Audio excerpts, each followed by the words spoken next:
No TikTok, a hashtag Ozempic já passa de 445 milhões de visualizações. Até o Elon Musk, quando questionado sobre como se mantém magro e saudável, respondeu que estava usando a medicação. Recentemente, o fabricante declarou que o remédio estava em falta devido à alta demanda. O fato é, está na moda usar injetáveis para emagrecer.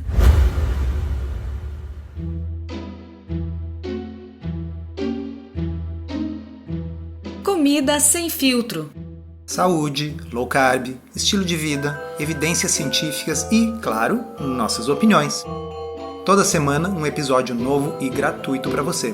Comigo, Dr. Souto. E comigo, Sari Fontana. Para ser avisado a cada novo episódio e receber as referências bibliográficas no seu e-mail, cadastre-se em drsolto.com.br/podcast.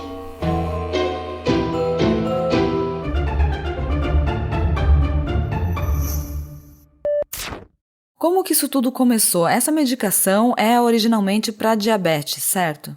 Exatamente. É uma medicação revolucionária, inclusive para o diabetes, porque tem um mecanismo de ação diferente de drogas anteriores. E além de ajudar a regular os níveis de glicose no sangue, essa classe de medicamentos, chamados agonistas do GLP-1, vamos explicar daqui a pouco o que é isso, essa classe de medicamentos está associado com uma redução da mortalidade em pacientes diabéticos, porque tem vários remédios que diminuem os valores de glicose no sangue, mas o objetivo realmente é diminuir as complicações e diminuir a mortalidade, coisa que essa classe de medicamentos consegue fazer. No entanto, está sendo muito utilizado também para emagrecimento, a ponto de que na Europa e nos Estados Unidos está começando a faltar para os diabéticos. Você falou que essa classe de medicamentos são análogos do GLP-1. Para quem não está familiarizado com isso, acho que vale explicar o que é GLP-1. GLP-1 é um hormônio intestinal, é um peptídeo produzido pelo nosso intestino quando a gente come, sobretudo quando a gente come proteína e gordura. E esse é um dos motivos pelos quais proteína e gordura dão tanta saciedade. Então vamos lá, vamos explicar. O intestino, ele precisa se comunicar com o estômago e com o cérebro. Por que com esses dois órgãos? Porque o estômago, ele é um órgão de armazenamento. Então, quando você come, por exemplo, um churrasco, você precisa ter espaço para armazenar tudo aquilo, porque a digestão vai levar algumas horas. Quem faz isso é o estômago. E o estômago vai liberando um pouquinho disso para o intestino com o passar do tempo. O intestino precisa poder falar para o estômago que é para dar uma segurada, porque está chegando muita coisa. Então o intestino vai secretar o GLP-1, que é uma forma do intestino dizer para o estômago, segura aí, não esvazia tão rápido. E a outra coisa que este hormônio, esse GLP-1 faz, é avisar para o cérebro que já tem comida, proteína suficiente chegando no intestino e, portanto, cérebro, pode parar de comer. Não precisa mais ter fome, já chegou comida aqui para nós no intestino. Então é um mecanismo legal, interessante. E quando os pesquisadores descobriram isso, eles fizeram análogos, drogas que são semelhantes a este hormônio, porque além do efeito do GLP-1 sobre o estômago e sobre o cérebro, o GLP-1 também avisa o pâncreas de que tem comida chegando no intestino e ajuda, portanto, a regular a secreção de insulina. Muito bem. O que acontece se a gente utilizar um medicamento que é um análogo do GLP-1 que age por mais tempo? O estômago fica com a impressão de que já tem comida bastante no intestino e, portanto, se esvazia mais devagar. Isso dá uma sensação de plenitude gástrica, de barriga cheia. E o cérebro fica com uma impressão de saciedade, como se tivesse comida já chegando no intestino. O que acontece é que quando os pesquisadores produziram esses medicamentos, eles estavam interessados na ação sobre o pâncreas, mas logo se descobriu que havia um efeito colateral desse tipo de medicamento, a redução do apetite e o emagrecimento. Então, pelo que eu estou entendendo, essa medicação, toda essa classe de medicação é utilizada off-label, ou hoje em dia já tem algum deles que tem estudos feitos para o objetivo de emagrecimento? Já tem. Então, como você disse, Sari, originalmente as pessoas começaram a usar a medicação Off-label quer dizer um uso fora de bula para emagrecer, usar aquele efeito colateral em pacientes não diabéticos. A medicação original, o análogo do GLP-1 original, era o Victoza para diabetes. Tempos depois, o mesmo remédio, exatamente a mesma substância, foi aprovada para obesidade com o nome Saxenda e doses um pouco maiores, para se conseguir um efeito mais potente de inibição do apetite. Esses primeiros análogos do GLP-1, eles tinham que ser injetados diariamente. E aí surgiu a semaglutida, cujo nome comercial é Ozempic, que é aprovado para diabetes e que é aplicado uma vez por semana. E é esse Ozempic que andou viralizando por aí por causa do Elon Musk. E da mesma forma que a mesma substância tinha o nome Victoza para diabetes e Saxenda para emagrecimento, a semaglutida, essa que se aplica uma vez por semana, tem um nome comercial para diabetes, que é o Ozempic, e agora um novo nome comercial, Wegovy, para obesidade com uma dose mais alta. Essa medicação Wegovy, que é o mesmo Ozempic com uma dose mais alta, já foi aprovado na União Europeia, nos Estados Unidos, foi aprovado recentemente pela Anvisa, mas ainda não está à venda aqui no Brasil. Tá, mas e qual que é a principal diferença entre essa classe de medicamentos que existe hoje, que é super cara, né? A gente sabe que passa de R$1.000 por mês o custo aqui no Brasil. Nos Estados Unidos eu vi que também passa de $1.000. Além do preço, qual é a diferença desse tipo de medicação para aquelas que se usavam antigamente, que eu até usei antigamente para emagrecer? Uma boa pergunta. Aqueles medicamentos eram estimulantes do sistema nervoso central. Então, eles, além de inibir o apetite, também davam para muita gente ansiedade, insônia. Eles também podiam provocar aumento da pressão arterial. Eram medicamentos menos eficazes e menos seguros. Inclusive, nós temos um episódio extra lá no podcurso Low Carb da Teoria Prática, com 1 hora de duração, só sobre esse assunto de medicamentos, com a participação do Dr. Rodrigo Bomeni. Mas serve basicamente aqui para a gente salientar que esta classe de drogas injetáveis sobre as quais nós estamos falando hoje tem um mecanismo de ação completamente diferente, são bem mais eficazes e bem mais seguras. Tudo bem, mas dito tudo isso, eu acho que vale a pena a gente entrar aqui numa conversa sobre o problema da obesidade no mundo, né? Porque claramente não é deficiência de Ozempic. O que é que está acontecendo que agora todo mundo quer usar injetáveis para emagrecer? Exatamente, se vocês fizerem aquele teste, né, de procurar na internet fotos antigas dos anos 60 ou filmes daquela época, não existia nem Wegovy, nem Ozempic, nem Victoza, nem Saxenda e as pessoas eram muito mais magras. Então, a minha tendência claramente é pensar que medicamentos como estes ou como outros não serão a solução para um problema de uma sociedade doente. A nossa sociedade não ganhou peso por falta de remédio e nós temos que mexer no ambiente alimentar tóxico que está produzindo esse efeito. Da mesma forma, não é a genética da população que mudou, porque existe um componente genético. Aliás, teve um vídeo bastante comentado sobre isso nessa área. Eu vi isso por aí, uma especialista americana que falou que a genética é a causa da obesidade e que, portanto, não adianta ficar fazendo dieta porque quem tem essa tendência genética não vai conseguir emagrecer de qualquer forma. Inclusive, essa autora é uma das pessoas que vai participar da formulação das próximas diretrizes alimentares dos Estados Unidos e consta que ela recebeu bastante dinheiro dos fabricantes destes remédios. Mas é um bom exemplo, por quê? Porque a genética humana não mudou nessas últimas décadas. Então, o problema da sociedade como um todo não é a genética e o problema da sociedade como um todo não é a falta de remédio.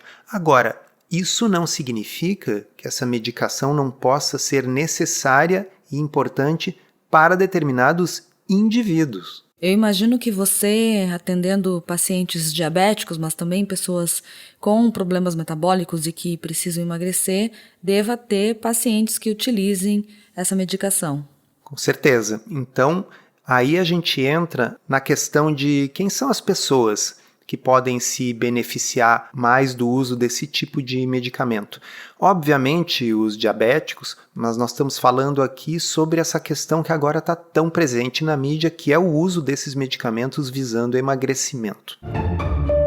Eu penso que o ideal é que as pessoas tentem primeiro fazer as mudanças de estilo de vida e muita gente vai conseguir obter resultado com a mudança de estilo de vida, que não tem o custo elevado da medicação, que não tem os riscos do uso contínuo de uma medicação no longo prazo, que não tem os efeitos colaterais da medicação, porque sim, são remédios que têm efeitos colaterais, além do que o estilo de vida é uma coisa que pode ser mantido e deve ser mantido de forma permanente. Mas, quando a gente analisa o indivíduo e não a sociedade, realmente tem pessoas cuja genética favorece muito o excesso de peso e tem indivíduos que, mesmo seguindo de forma correta a mudança de estilo de vida, têm muita dificuldade para perder peso. E essas pessoas podem sim se beneficiar do uso da medicação de forma adjuvante, ou seja, não é o remédio e imaginar que dá para comer o que se quiser, a hora que se quiser. É a medicação para ajudar a obter resultado com a mudança de estilo de vida. E até, Sari, às vezes para ajudar a adotar o estilo de vida, porque indivíduos com compulsão alimentar, por exemplo, podem ter mais controle sobre essa compulsão com o uso desse tipo de medicamento na medida em que há uma inibição do apetite. Por isso que é importante uma avaliação cuidadosa do médico que está prescrevendo a medicação para avaliar o histórico do paciente em conjunto com os hábitos, né, e com essa mudança no estilo de vida. Não é legal ficar comprando remédio em farmácia e começar a usar sem supervisão, ainda que a medicação seja vendida sem receita e que seja segura, né?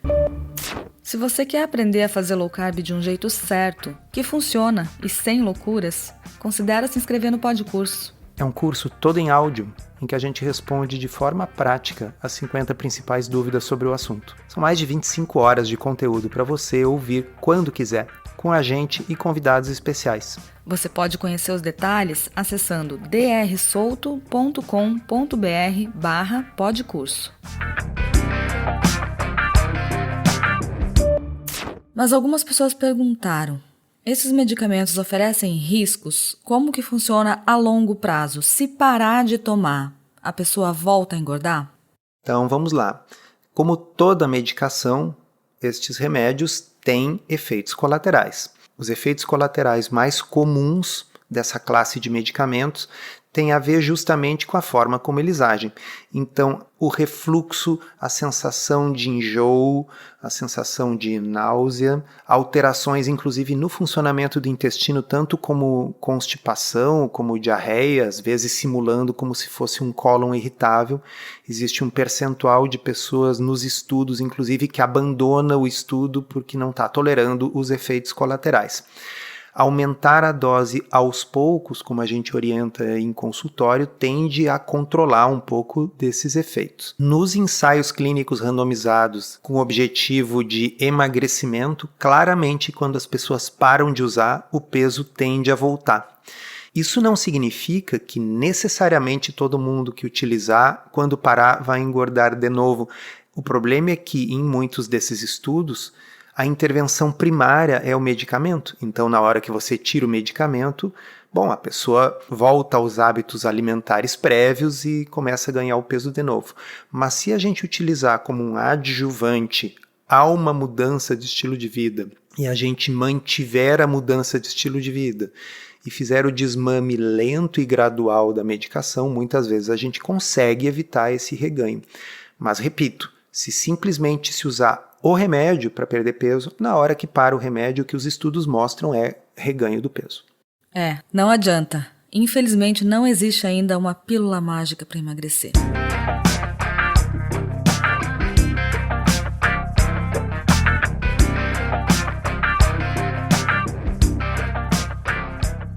E aí uma outra coisa que você perguntou, Sari, é sobre a segurança no longo prazo. E aí, infelizmente, nós não temos exatamente essa resposta, porque os ensaios clínicos têm duração de, no máximo, 2 anos, e agora alguns estão com uma fase aberta para 3 anos. As medicações já estão aprovadas há mais tempo do que isso, então nós já temos gente usando há vários anos. E parecem ser drogas bastante seguras. No entanto, qual será o efeito de permanecer utilizando essas drogas por 10 anos ou 20? A gente não sabe, pode ser que algumas complicações venham a surgir no longo prazo.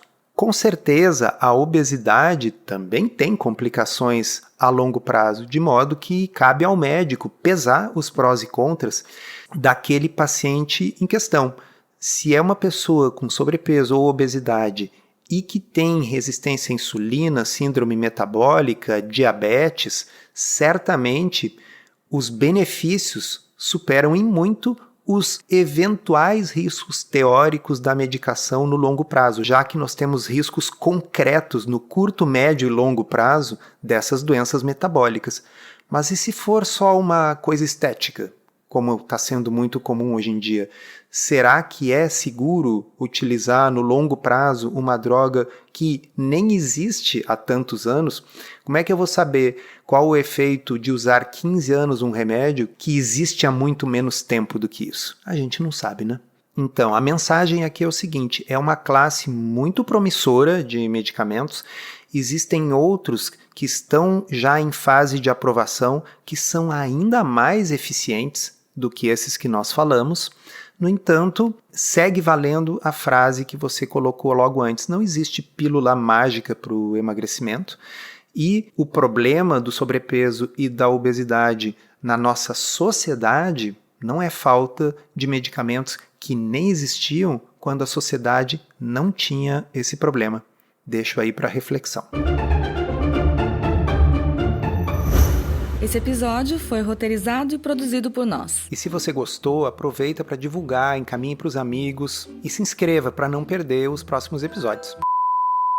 As informações contidas neste podcast são apenas para fins informativos e podem não ser apropriadas ou aplicáveis às suas circunstâncias individuais.